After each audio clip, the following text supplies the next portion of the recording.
Congressman, we're putting up on the screen there, just so you know, some of the older footage of you as a young man, looking good and looking determined, and you've changed a little bit over the years, I'm sure you'd say. Definitely aged, yes. Right? We all age. But as Congress has aged, a lot of people argue there is something that has definitely changed for the worse. Congress is a different institution from when you arrived 40 years ago. In fact, when you look at net worth of the people in Congress, your colleagues, the Washington Post had an analysis a few years ago. It found a huge disparity. The median net worth of American households hasn't changed much over the past decades. It's about $20,000. For our viewers, it's that tiny red sliver on the left. But Congress's average median net worth has ballooned, more than doubled.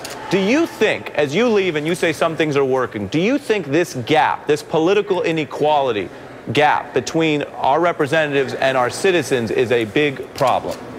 The biggest problem is the top even half of 1%, they're getting so overly rewarded for their wealth and increasing their wealth, and the middle class is being pushed down, and we have this huge gap. It's not the Congress that are super rich. There really is a class of super rich people. Congressman, and the Republicans are going and trying to benefit them even more. Congressman, let me push you on that a little bit. I think there's been a lot of discussion of that. The president spoke about that in the State of the Union. That's the large economy. But the question I'm trying to get you to engage on is whether it matters, whether the public should care that for some reason over the past several decades, the people who end up in Congress seem to be increasingly, unusually more wealthy than their constituents, even compared, as we showed, to just 25 years ago.